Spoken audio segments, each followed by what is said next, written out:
Today I'm going to break down a drill that will help us to further integrate foundational concepts into the way that we dance. Two of the most foundational elements of hip-hop dance are bounce and rock, and today we are going to be playing around a lot with this idea of rock. Let's just go ahead and hop right into it.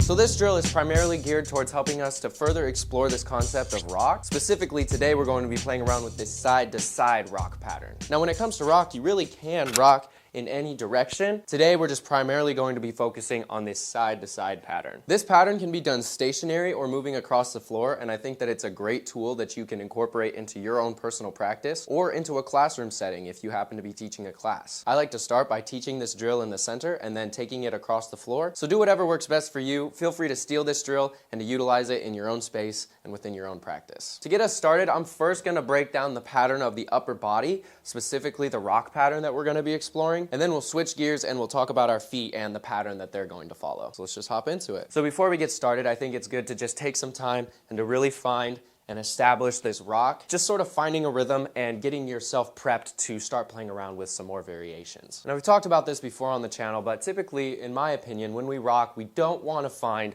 simply just a movement of the upper body, in the sense that we don't want to lock out our legs or not allow any other part of our body to move as we're rocking. There is an integration of the lower body. We are finding just this slight bounce, letting our weight shift from side to side as we're exploring with the shifting of the weight of the upper body. As we're taking some time to just establish this basic rock pattern, really try to be mindful of the shape that you're holding with your body. We don't want to be straight up and down. We want to let our body have a little bit of give, and also just thinking about what's going on with our arms, not allowing them to hang limp or to be forgotten about. Usually when I rock side to side, I like to find this opposition with my arms. As I rock to the right, arms go to the left. As I rock to the left, arms go to the right. I think as we begin this drill, I think it'll be helpful for us to establish this, because this is the pattern of the arms that we're going to be utilizing once we start to break the drill down itself. So as we rock, just finding a nice gentle opposition with the arms, remaining mindful of our timing, and really just trying to attach ourselves to the rhythm of the music that we're dancing to. So just remaining mindful about the positioning of our arms and our body, and really just challenging ourselves to pay attention to detail, even with such a simple idea. I'm gonna move this mic up here. So to get started with the breakdown of the pattern, we're gonna begin with our upper body. The pattern that we're gonna find with our upper body is gonna follow this rhythm.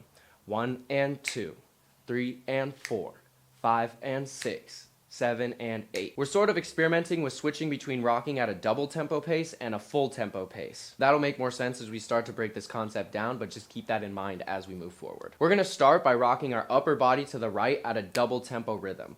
That'll look like this: 5, 6, 7, 8, 1 and 2. So instead of simply rocking 1, 2, we're gonna double up the speed to find 1 and 2. So we should finish in the same spot where we started. Then we're gonna repeat that same pattern, rocking to the left, starting on count 3. So we just did 1 and 2. From here, we're gonna rock to the left on 3 and 4, finding that double tempo rhythm, rocking 3 and 4. 1 and 2, 3 and 4. 1 and 2, 3 and 4. When it comes to our arms, like I said earlier, I like to find this sort of oppositional pull with my arms. I really feel like it helps me with the positioning and the placement of my upper body, and also just gives me something to do with my arms when I'm doing this drill, so I don't have to think about them as much. So I would recommend taking some time to really just establish this pattern by itself before we get into all the footwork. Really practicing the motion super full and utilizing your whole body, even though we're not moving our feet yet. So really just trying to find this 5, 6, 7, 8, 1 and 2, 3 and 4, 5 and 6, 7 and 8. Now if it feels weird right now and that transition is a little bit slow, I promise you once we add in the feet, it's going to make a lot more sense. So the pattern that we're going to find with our feet is actually very simple. We're going to simply start by taking our right foot out to the right. Then from here, we're going to take that same foot and think about stepping it all the way across our left foot. So we're not going right back together, we're going right to step all the way across our left foot. Then from here, we're going to do the same exact thing with our left foot. We're going to step out to the left, and we're going to cross over our right foot. The timing of our feet is going to look like this: 5, 6, 7, 8, 1, 2, 3, 4, 5, 6, 7, 8. That remains continuous the whole time. With our upper body, we were experimenting a little bit with switching between 2 different rhythms. With our feet, it's just one rhythm that we follow the whole time. Just 1, 2, 3, 4, 5, 6, 7, 8. Now when we get into actually doing the step, I think it'll be helpful for us to think about finding this bend every time we step with our feet, as opposed to just stepping and crossing the whole time. And I think that that'll naturally happen as we start to incorporate our upper body and our lower body together. But just being mindful of that and finding a slight bounce even as you're just practicing the foot pattern, I think will be super helpful. Now that we've broken down the upper body and the lower body, let's go ahead and combine the 2 hemispheres. So we start by rocking to the right, and at the same time, we're gonna be stepping to the right. So we find our double tempo rock, 1 and 2, and our step to the side and our crossover, 1, 2.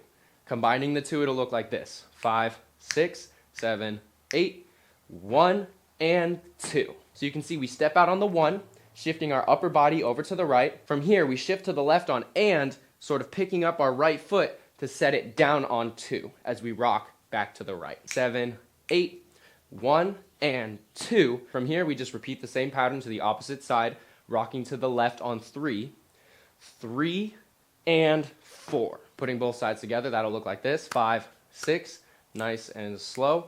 1 and 2, go 3 and 4.